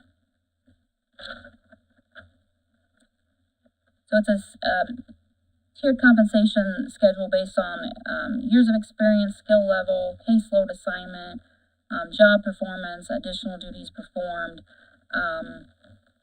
Trying to develop something to provide competitive attorney salaries at the different experience levels. Again, like Kent mentioned, this is one area where the prosecutor is having difficulty recruiting and retaining positions for deputy or retaining deputy prosecutors, losing them to the private sector. I do commend the council on raising that base salary up to the $85,000 threshold. That's a huge adjustment, and it's making huge strides to be more competitive. So what the hope is with a schedule, something like this would allow for not only retention and internal promotion within the prosecutor's office for these deputy prosecutors, but also give the prosecutor flexibility and option when recruiting. If you were to be able to recruit someone with 5 years or 10 years experience and paying them above of the entry level higher in salary. So these levels here, it's a 2% increase for each year level. And then going across the right, these levels, these are tied to a point system, which I'll show you here in a second. But the level 1 is set up at 1% above the base salary. Level 2 would be 2% above the base. And then level 3 would be 3% above the base salary. Open up the specialty points system here. And again, this is a proposed option to consider to address some of these issues here with the prosecutor's office. So this specialty point system would allow the prosecutor award points to individual deputy prosecutors based on different criteria. So it could be job performance, caseload assignments, jury trials, number completed in a 12-month period, whether they're training and teaching, and then additional duties. A lot of them work well above beyond the regular work schedule by being liaison to the homicide unit, the high-tech crime unit. They serve as a supervising attorney within the department, helping other attorneys, drug court, child support hearings, and then several of them do have respond to after hours on call coverage. It's not mandatory, but some of them do volunteer for that additional role. And then other factors could be as far as publishing legal paper, clerking for a judge. And so then the base levels, there's points assigned, and they would move through the levels based on the points. But this would give a justification as to why to differentiate pay among the different deputy prosecutors. I have a question. Yes. Because I mean, this one, while I can appreciate the performance level system that he's laid out and all this, but we're looking at such a stark difference in the comparisons and how we look at this one, because to me this isn't, you're telling me that on the table, well, you haven't even got to it yet, so I'm sorry, I'm jumping ahead. But when we get to the table, I want to talk to you about the external base. The pay plan? Yeah. Okay, yep. Let me get that pulled up right now.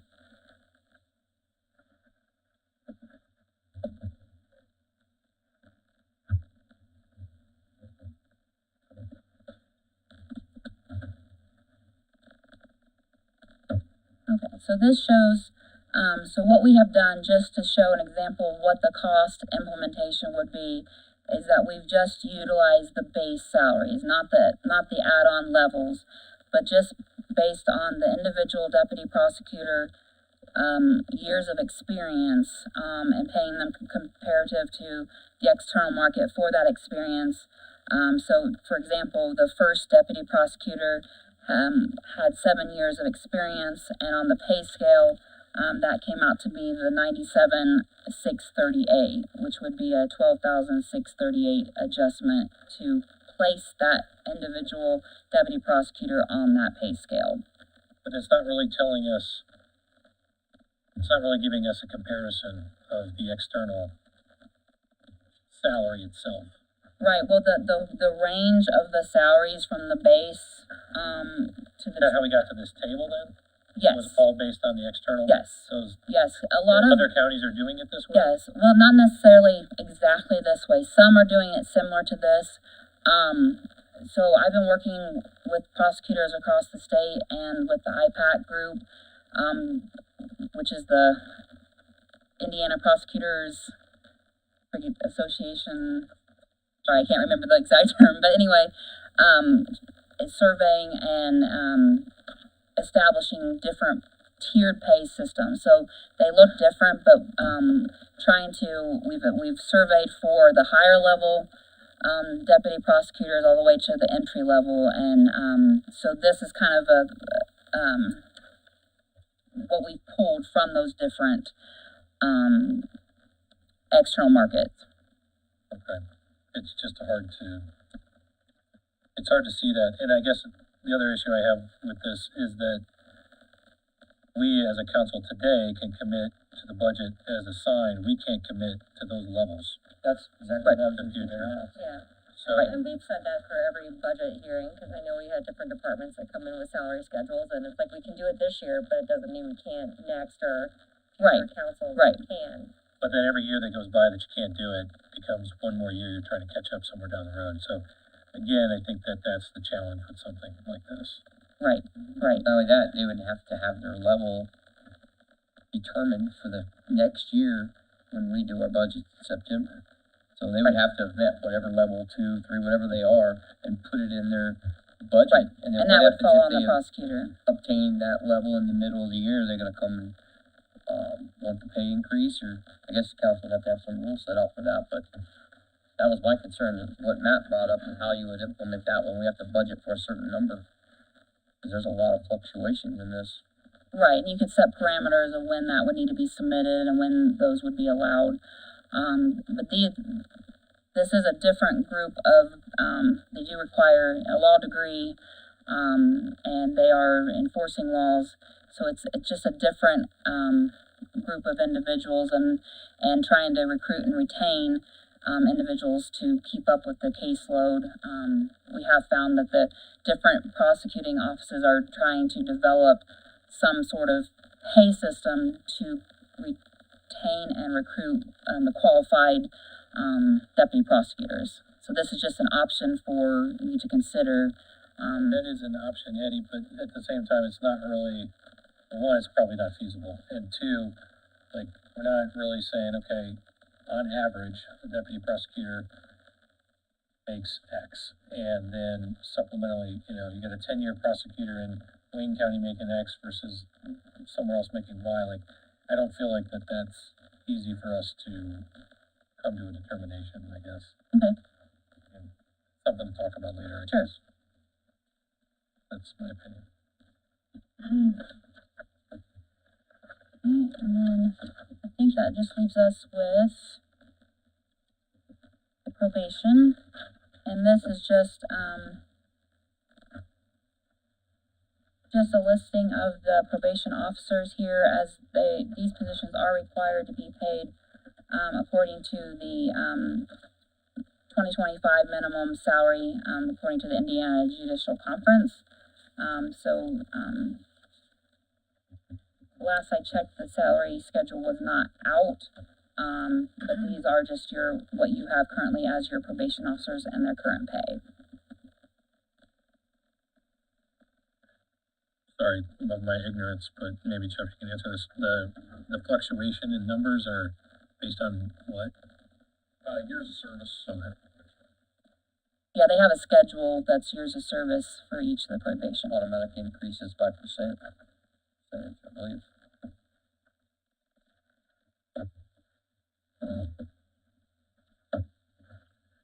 Any other questions on the pay plans or the report? Well, is that the report? Is that all the report? That is everything. It only took almost 2 hours. And I do have a question. I was hoping, I wasn't part of the team that asked for the study, but I was kind of hoping that in addition to, compensation levels for employees, that somewhere in the report would possibly include staffing levels as well. Do you not have anything that, as far as recommended staffing levels based off of other counties? That's a complete different and separate study. Because when you get into the staffing, there's a whole bunch of different variables that come into play. How so? Because again, I wasn't part of the team request, and to me, staffing levels would be an integral part of the find out the fair compensation for the people in the office. So basically, what we're saying is we'd have to determine what the staffing levels, and then the people that are there. This is the pay structure that you've designed for us. Correct. Yeah, we did not show the individual staffing numbers, no. I think what it would show, though, relative to full-time employment versus, 1690 also plays into that number. So that's something to be discussed, I think, as we're looking at this in totality. How do we sign up to get one of those? Get your checkbook out. We do have copies of the job descriptions, hard copies in the binders, a flash drive for the HR, and then we will leave with HR the individual department folders that can be distributed with copies of the job descriptions. And then no, that's for them. You want to explain what you have? Thank you for answering my question. I'm like Santa Claus, I get to wrap it all up and be done with it. So, what I've created for you is a couple of ordinances. One is an ordinance to adopt the job descriptions as the official county job descriptions. An ordinance to adopt the job classification and maintenance plan, and then the maintenance plan and the forms that go along with it, along with the box of all the job descriptions. Okay.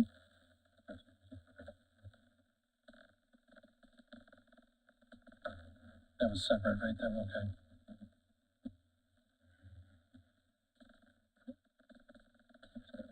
I have a question for the president. Is this what we're gonna be discussing during the budget hearings? Because I was reading along somewhere in this plan, it was saying takes effect January 2025, so that That would be. particular rule, yeah. It's under the assumption of if adopted, it take effect January 2025, correct? FLSA. Mm-hmm. So, That's completely separate, so that's the threshold required, to pay any exempt positions, that takes effect. okay. That is ruled by the federal government, for any exempt positions. Basically, we're gonna have to take that. Thank you. So for us, though, as far as the ordinances and stuff, would that be something we would do during the budget time and then could adopt after the budget meeting? Or we discuss it during it, or would we have to adopt it before the budget meeting? I mean, adoption of any ordinances could happen at any meeting. Then how can we do that if we haven't discussed it in our budget? If we're adopting the ordinance to make this the plan, wouldn't we need to have our budget laid out first and see if we can make it the plan? Well, the ordinance is only covering the job categorizations and the descriptions, not the dollars. Okay. Right. Okay. And then the process by which job descriptions would be changed. They won't be able, we can't just go around changing them willy-nilly now. They have to go through the rubric to see if that changes their points. If it doesn't change their points, that's just what their job entails now. If it does change the points, then that could change their pay. But there'll be a committee, we'll do an ordinance that there'll be a committee, a group of people who would work together with HR to make sure we have those all. Another question Yeah. is, if adopted, I thought I heard him say that this plan needs to be continually updated. Does that tie us to a financial commitment for a new study every 3 years? No, because I think we can all do this on our own for a little while, but Ken would if- like that, but I don't think that doesn't get us there, yeah. I know there are other counties that periodically will hire them again to come back in and just readjust and reevaluate, but I don't think it has to be on an annual basis. Ken's like, please no. I do have a question though. Was there an FLSA gap? I mean, if we had the workbooks, we could probably figure it out for ourselves, but the gap on the exempt employees for January 1, 2025, not meeting that new threshold. You mind going to the mic, Kent? I'm sorry. It's in there? I believe in the report we identified those positions that were below. Oh, okay, sorry. Got a page number. 17. 17.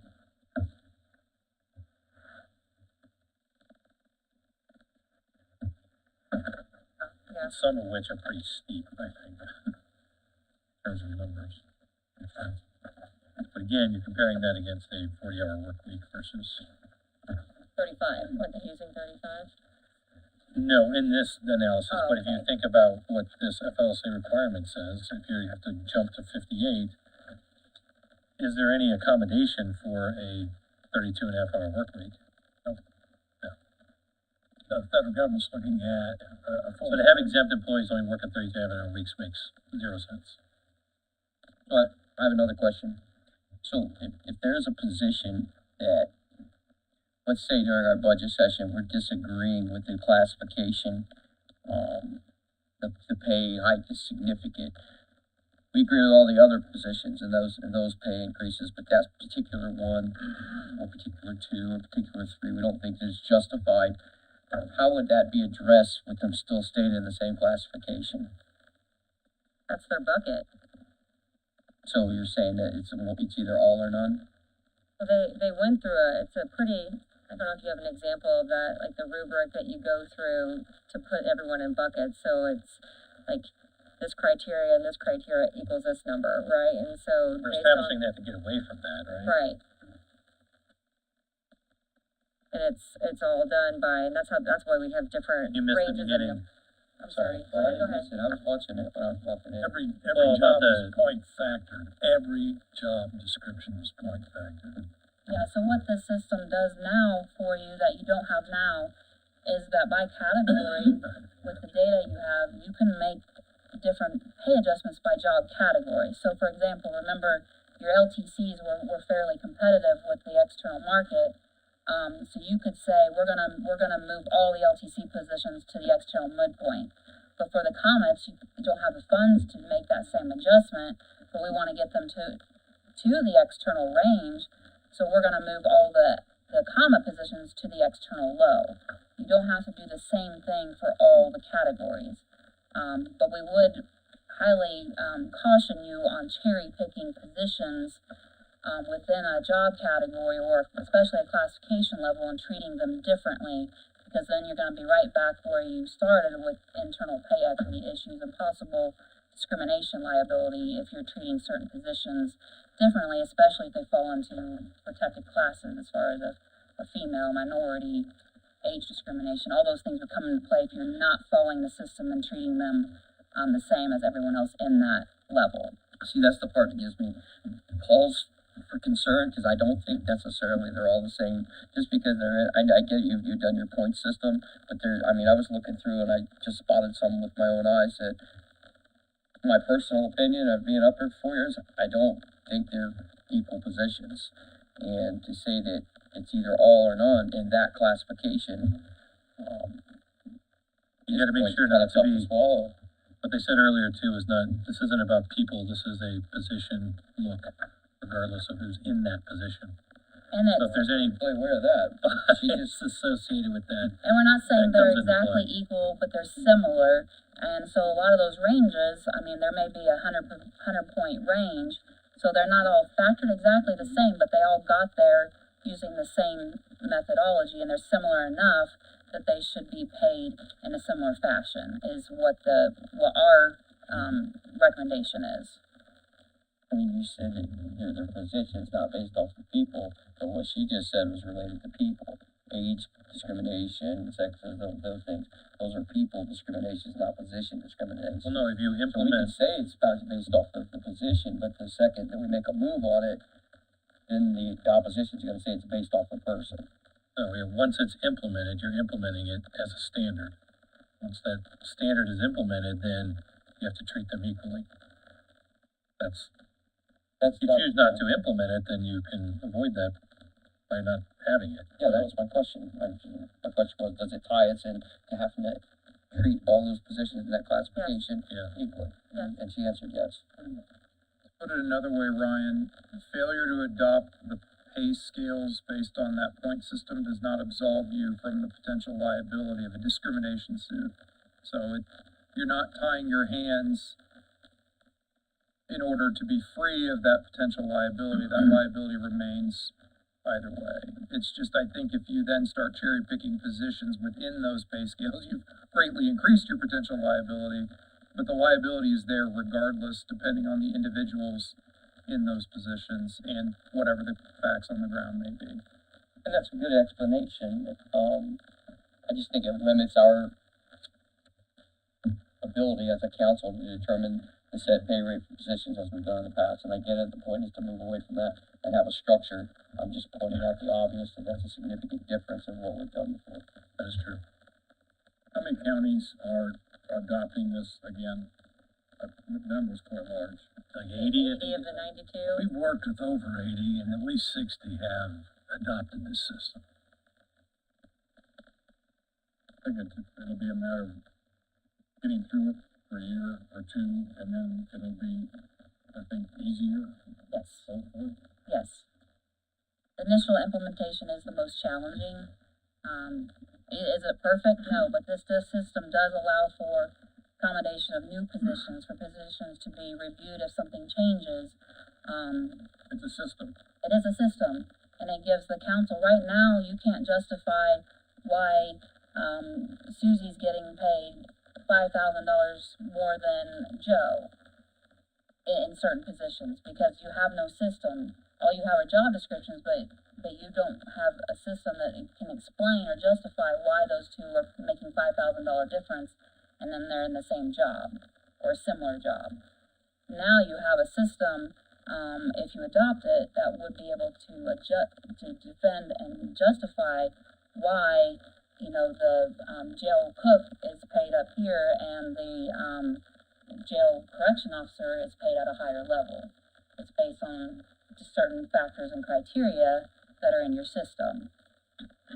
So this was all based off of full-time employees. I didn't see anything about part-time, correct? Correct.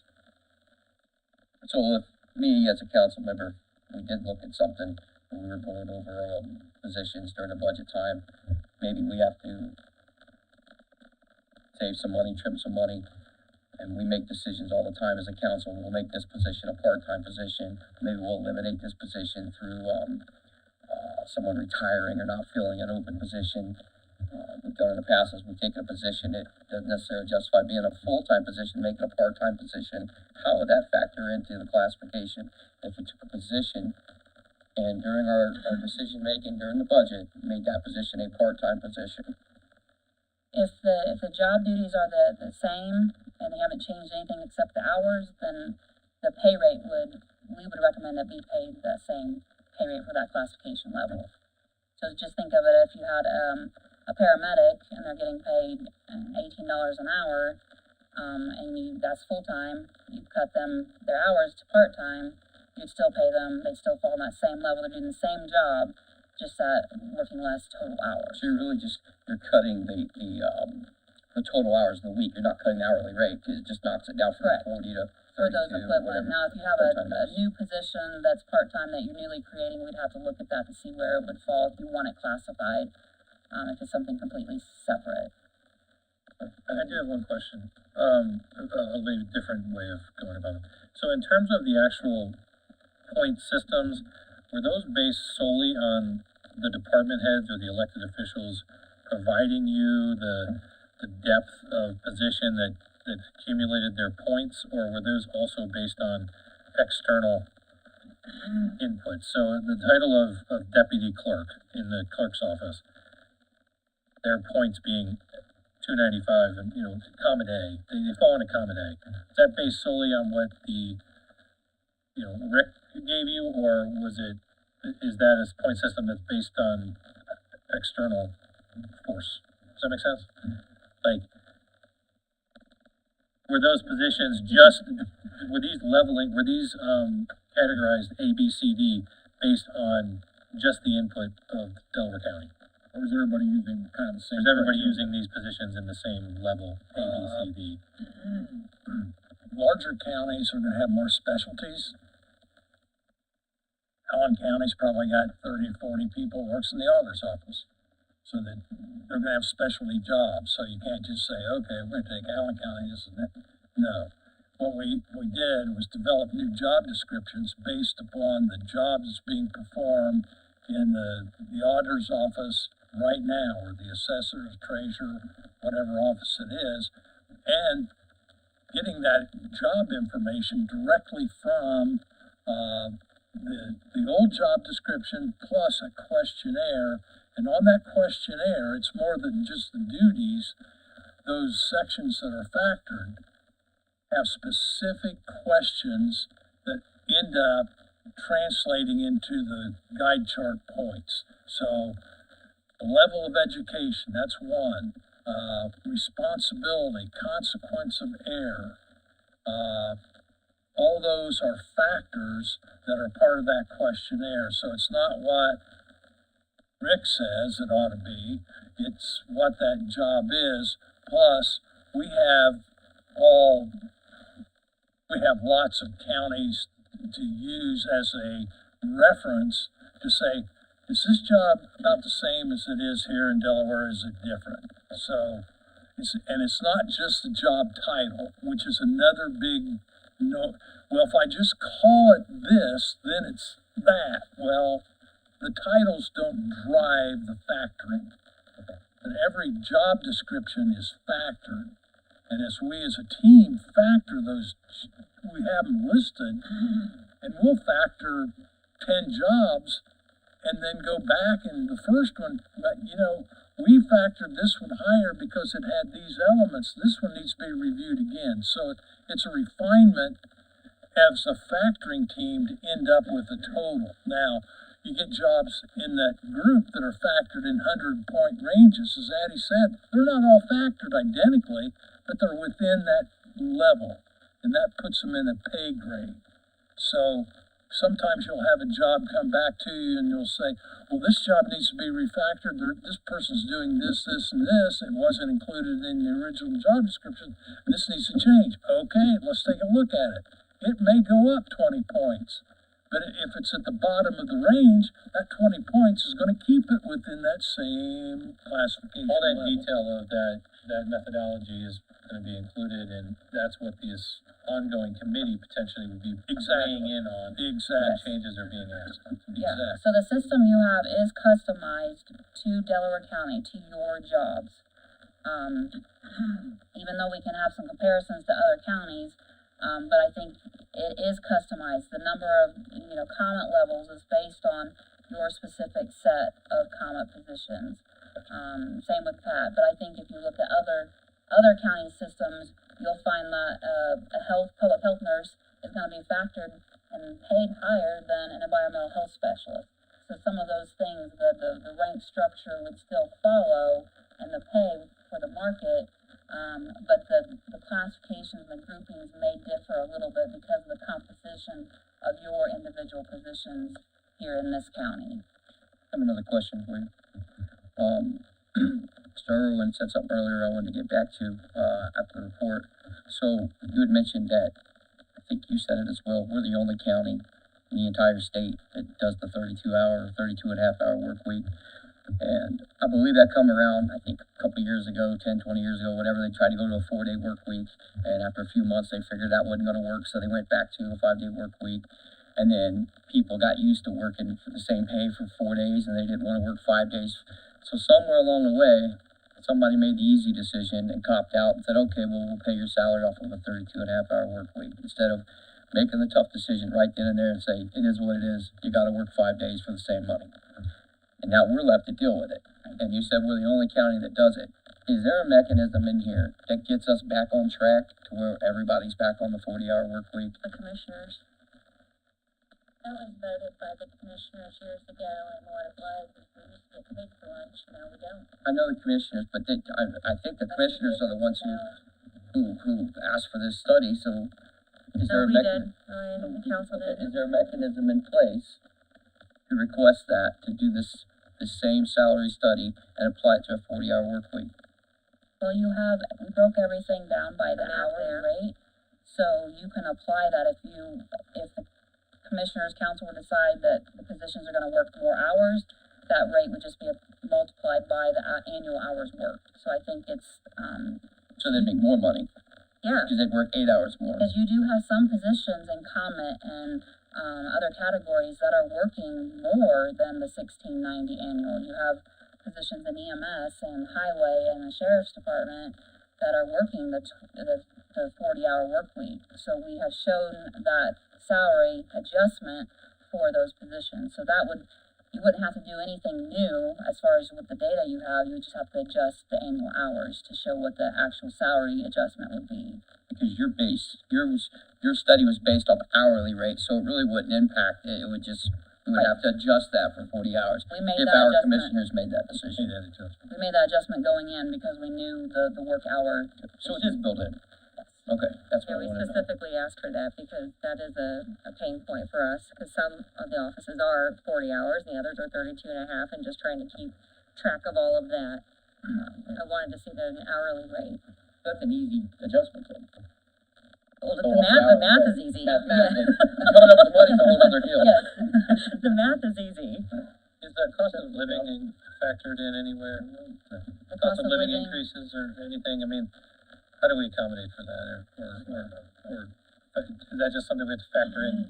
Yeah, I mean, you could add, that would be in addition to because this is where positions are paid right now. Right. So Everything that's compared against is based on that. yes. And these are just the bases, right? Yeah, base Base salaries. points. So all these positions that are gonna increase, the guy who's been there 20 years and now is making the same as the guy who just hired in is gonna want more money. So it's all gonna fluctuate. It's also not based on never mind, I guess. Sure. But we took away longevity. We're bringing it back. I'm sure this has been refined. Have the job descriptions ever been challenged in court? Yes. Yes. And She spent some time in court defending one phrase in one job description. But the employer won the case. I mean, yeah. It's a process that can be justified. if the council adopts the job description, then it is what it is. It is what it is until the job changes. Right. And the employees and the department heads or elected officials or supervisors, had input into what went in the job descriptions, and they got a chance to review them, make changes. And we worked with several departments back and forth to, clarify things, get, the job descriptions correct. So I think, they're in pretty good shape. And when we started this project, at the briefing meeting, I specifically made mention of make sure that you complete the questionnaires and it's accurate and reliable. And that we don't want to hear anybody a year from now coming back, I left out the most important thing in my job and we didn't take this seriously. So that was the message going forward. And when those questionnaires came back, they were signed off on. The job questionnaire that we used to develop a draft, this is a fair and accurate statement of what I do. They signed it, dated it, the supervisor signed it and dated it. The draft job description was returned to all those offices, circulated again, signed off. So we have those sign-offs from the departments that these are accurate job descriptions. So they've been through that process twice. So there may be some changes going forward. There may be some restructuring of jobs going forward. But as far as being an accurate statement of the job, when you get into your maintenance program, what's changed? Here's what was signed off on in 2024. What's changed since the original job description? So that's why, as Lori gave you an ordinance, that's why I think it's important that you memorialize the job descriptions and adopt them, so that you have a base document in which to work in the future, not just every time somebody wants to add a new duty, well, you know, somebody flips on the light switch, it wasn't in the job description, they, you know, take out the trash, wasn't in the job description. No, the official job descriptions are those that you've adopted, and to make changes going forward, then you need to officially make a change. So we're just trying to see a structure that has not existed for a while here in the county, and I think you've made some great strides in getting there. Was those questionnaires mandatory or voluntary?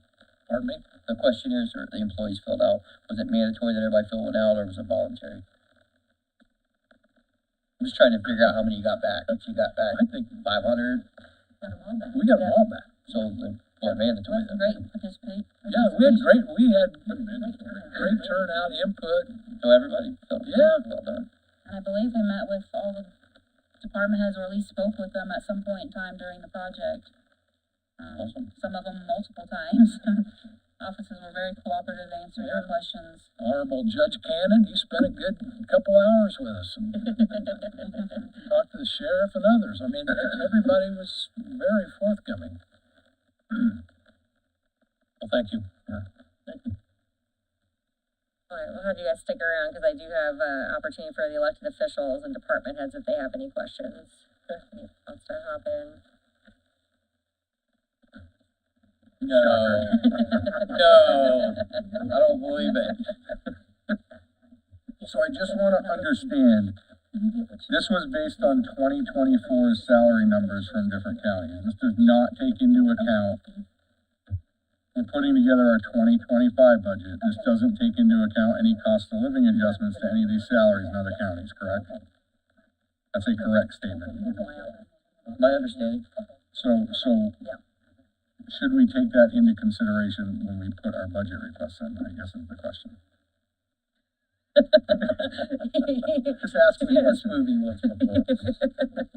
because that's obviously, I mean, realistically, I mean, if you're, I would love to say sure. I mean, you can put it in there. If we have to cut it, we're gonna cut it. Because, I mean, if you start to add all these numbers together, we're looking at significant amounts of money to do anything outside of just the internal leveling.